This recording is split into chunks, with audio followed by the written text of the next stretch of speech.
Hi ஒருவன் 12th standard ஃபிசிக்ஸோட question paper தான் பார்க்க போகிறோம். நாளைக்கு எக்ஸாம் எழுதுனா கொஞ்சம் டென்ஷனாக இருப்பீங்க. டென்ஷன் ஆகாதீங்க, ஒரு பிரச்சனையும் கிடையாது. நம்ம சொன்ன கொஷின் எல்லாமே இருக்கும் எல்லா டிஸ்ட்ரிக்கும், ஓகேவா? நான் உங்களுக்கு 100 கவுண்ட்டாக 100 எடுக்கிற மாதிரி 70 எடுக்கிற மாதிரி போட்டிருக்கேன். கடைசி நிமிஷம் கொஷின் போட்டிருக்கேன். ஸோ இப்போது நான் உங்களுக்கு டிஸ்கஷன் பாக்ஸில் கூட கொடுக்குறேன் அந்த வீடியோவை 70 எடுக்கிற மாதிரியும் அண்ட் லாஸ்ட் டே நைட் வீடியோவும் கொடுக்குறேன். ஸோ அதை நீங்கள் கோத்ரூ பண்ணிங்கனாலே போதுமானது. சம்ஸு நான் கொடுத்துருக்கேன். இன்றைக்கி நான் வீடியோ போட்டல, கம்பல்சரி சம்முன்னு சொல்லி தம்ப்நெயிலில் போட்டிருப்பேன். அதில் போய் பார்த்தீங்கன்னா தெரியும். சப்ஸ்கிரைப் பண்ணுங்கள், லைக் பண்ணுங்கள், தயவுசெய்து லைக் தான் வாழ வைக்குது. ஸோ 1 மார்க் பொறுத்தவரைக்கும் ஒரு 12 1 மார்க் புக் பேக் கேட்டுறாங்க. எப்படி ஒரு 2-3 ட்விஸ்ட் பண்ணிடுறாங்க. குவாலிட்டி ஃபேக்டர் கண்டிப்பாக நாளைக்கு வரப்போகுது. அதாவது 5வது லெசனில் கண்டிப்பாக 4 கொஷின் இருக்குது. Displacement current, IR 2 use of IR ray, UV ray, X ray, அதுக்கப்புறம் ஃப்ரானாஃபர்லிங், EM wave, non mechanical wave. இந்த 4 2 மார்க் படித்தாலே ஒன்று எழுதிடலாம். ஸோ அடுத்தது பார்த்திங்கன்னா பெல்டியர் எஃபெக்ட்டு, ஆம்பியர் சர்க்யூட்டில் செகண்ட் லெசனில் நான் கொடுத்த கொஷின் படிச்சிங்கன்னா எழுதிடலாம்.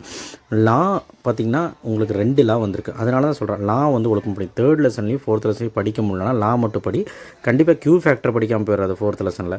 அதுக்கப்புறம் ஈக்குபொட்டன்ஷியல் சர்ஃபேஸ் தெரியும். Sky blue colour 6th lesson. அப்புறம் இது ரொம்ப இம்பார்ட்டன்ட், 3 மார்க்கில் கூட கேட்குறாங்க. கரண்ட் சென்சிட்டிவ் கேலோமீட்டர் ஏன் இன்க்ரீஸ் பண்ணுறாங்க? மூவிங் காயில் கேலோமீட்டருக்கு பின்னாடி இருக்கும். 4 பாயிண்ட் படிச்சிரு. ஸோ அடுத்தது சம்ஸ் கம்பல்சரி நமக்கு 2nd லெசனும் 4th lesson 5th lesson படித்தா போதும். ஸோ இதில் என்ன சம்ஸ் வருங்கிறத நான் கொடுத்துட்டேன். ஸோ அதை நீங்கள் அதான் சொல்கிறேன், அந்த வீடியோ லாஸ்ட் டே நைட்டுன்னு வீடியோ இருக்கும், அதை நான் டிஸ்கஷன் பாக்ஸில் கொடுக்குறேன், அதில் ரெஃபர் பண்ணிக்க. இந்த 2 சம்மே உன்னால் போட முடியும். அதுக்கு 3 மார்க் பாருங்கள். பேலபேட் கெப்பாசிட்டி கேட்டிருக்காங்க. அப்புறம் எனர்ஜி ஸ்டோரேஜ்னு, எனர்ஜி லாஸ் என்ன ட்ரான்ஸ்ஃபார்மர் கேட்டிருக்காங்க. எஃப்என்ஆர் கேட்டிருக்காங்க.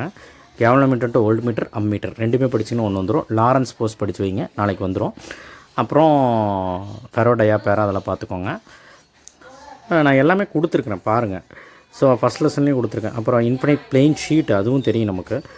Resistance series parallel, capacitance series பேரலும் ரெசிஸ்டன்ஸ் சீரிஸ் பேரல் ஏதோ ஒன்று வந்துடும். 6 ப்ராப்பர்ட்டிஸ் ஆஃப் எலக்ட்ரோமேட்டிக் வேவ் படிச்சிருப்பீங்க. So 6 point. So RLC sum கேட்டிருக்கேன். அதே சம் நான் கொடுத்துருக்கேன் 4th லெசனில். அதுக்கப்புறம் இது ஃபஸ்ட் லெசனோட சம். ஸோ சம்ஸ் நான் கொடுத்து பார்த்தீங்கனாலே போதும். 5 மார்க்ஸ் பொறுத்த வரைக்கும் ஸ்பெக்ட்ரம், எமிஷன் ஸ்பெக்ட்ரம் தான் அதிகமாக கேட்க வாய்ப்பு இருக்குது. அப்சார்ப்ஷன் எமிஷன் பார்த்தீங்கன்னா ஒன்று எழுதலாம். லென்ஸ் மேக்கர்ஸ் ஃபார்முலா பாருங்கள். அப்புறம் ப்ரொடியூசிங், இது ஓரியன்டேஷன் ஆஃப் காயில். ஸோ அதுக்கப்புறம் பார்த்திங்கன்னா 2 லாங் கண்டக்டர். அதுக்கப்புறம் பார்த்திங்கன்னா காஸ்லாவில் ஃபஸ்ட் அப்ளிகேஷன், இதுவும் நீங்கள் படிச்சுக்கணும்.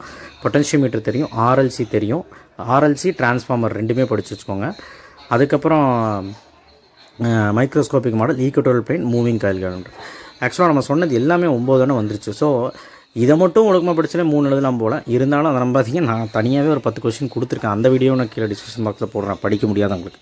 ஸோ 3 வீடியோ கீழே இருக்கும் படிக்க முடியாதவங்களுக்கு. அண்ட் லாஸ்ட் டே நைட் 75+, அதாவது 65+ லாஸ்ட் டே நைட்டு, அதுக்கப்புறம் 70 3 வீடியோ ரெஃபர் பண்ணிக்கோங்க. முக்கியமாக அந்த 65+70க்குன்னு சொல்லி லாஸ்ட் டே நைட்டு வீடியோ போட்டுருக்கலாம். அதில் தான் சம்ஸ் இருக்கும். ஸோ பார்த்துக்கோங்க. All the best. நல்லா பண்ணிவிட்டு வாங்க. First 1 mark எழுதிருங்க. 1 மார்க்கில் ஒரு 10 கரெக்டாகணும், 10 12. நல்லா பண்ணுறவங்க நல்லா பண்ணுங்கள்.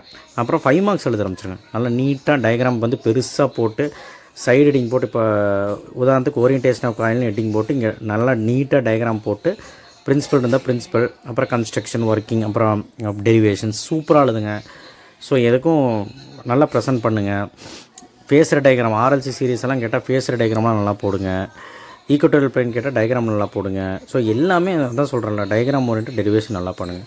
தேங்க்யூ. ஷேர் பண்ணுங்கள், சப்ஸ்கிரைப் பண்ணுங்கள், மறக்காம பெல் ஐக்கான் ப்ரெஸ் பண்ணுங்கள்.